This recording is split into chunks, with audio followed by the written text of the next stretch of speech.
Once there lived a king with 3 beautiful daughters. The youngest daughter, however, was the most beautiful of them all. Her name was Psyche. It is said that she was so beautiful that men would travel far and wide to see her and bring her gifts. This meant that the temples of Venus were now being neglected, and the worship that should have been given to the goddess was now being given to someone else, a mere mortal no less. Furious, Venus went to her son Cupid and told him of her troubles, and asked him to bestow upon Psyche a terrible fate. But even Cupid could not resist the fair maiden. He fell in love with her himself, and made plans to make her his wife. Using one of Apollo's oracles as a messenger, the king was told that Psyche would have to be sent away in order for her to be married. And so they took Psyche to the top of a mountain and left her in solitude. As Psyche fell asleep, the winds of Zephyr blew her to her husband's home. When she woke, Psyche found herself in a meadow surrounded with beautiful flowers. When she looked up, she saw the entrance to a stately mansion so big it could be considered a palace, with servants ready to tend to her every need and treat her like a queen. That night Cupid came to her but would not let Psyche see him. He would only appear in complete darkness. At first this frightened Psyche, but when she discovered how kind and gentle her husband was, she came to trust him. One day, Psyche's sisters were permitted to visit her, which made her incredibly happy since she had not seen them in some time. At first, the sisters were happy to see Psyche too. That is, until she showed them into her new home.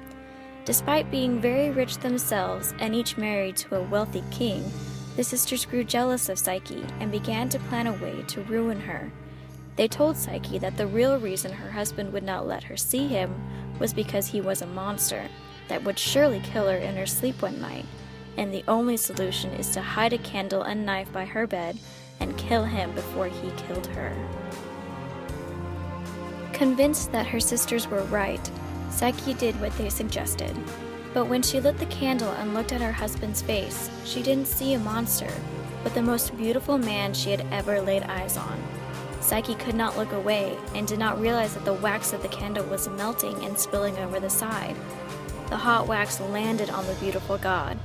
Woken by the pain, Cupid saw what his wife had done and was saddened.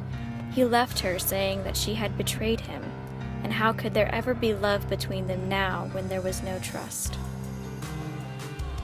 Psyche was ashamed of herself. She waited for Cupid to come back, but he never did, so she set off to look for him herself. She wandered for a very long time until she desperately went to the temple of the goddess of love, Venus. Venus was angered by Cupid's decision to marry the mortal, which dishonored her, but quickly saw the opportunity she was presented with. Venus told Psyche that if she wanted the goddess's help, she would have to prove her worth. Venus then assigned several cruel tasks to Psyche, but in each one, someone always came to help her complete them. The last of these tasks was when Venus told Psyche to travel to the underworld to the palace of Persephone and ask her for some of her beauty, because Venus really needed it. Persephone was happy to oblige and put some of her beauty in a box and gave it to Psyche. As Psyche traveled back to Venus's temple, she began to think about Cupid and how he might appear at any moment. She looked down at her tattered clothes and wished she could make herself just a little bit more beautiful for him. She then decided that she would use some of Persephone's beauty for herself and give the rest to Venus. But as Psyche opened the box, the beauty flew out and covered her face, and she fell into a deep sleep. Psyche was not alone in her sadness. Cupid too had missed Psyche and decided to go and make amends with her. He found her lying on the side of the road fast asleep. When he looked at her and saw the beauty, he carefully removed it and put it back in the box. He then woke Psyche, and after scolding her a little for being tempted, he told her how he still loved her. He then said that he had worked out a way for them to be together, and that she should hurry and finish her task. Cupid had gone to Jupiter to ask for his help in this matter. Moved by the love these two young people shared, he bestowed immortality upon Psyche, and she became a goddess. This actually pleased Venus quite well, for who would make a better wife for her son than a goddess? Also, Psyche would now be busy making a home in Olympus and caring for Cupid's children, so the men of Earth would no longer be able to pay her any attention and would go back to worshiping Venus.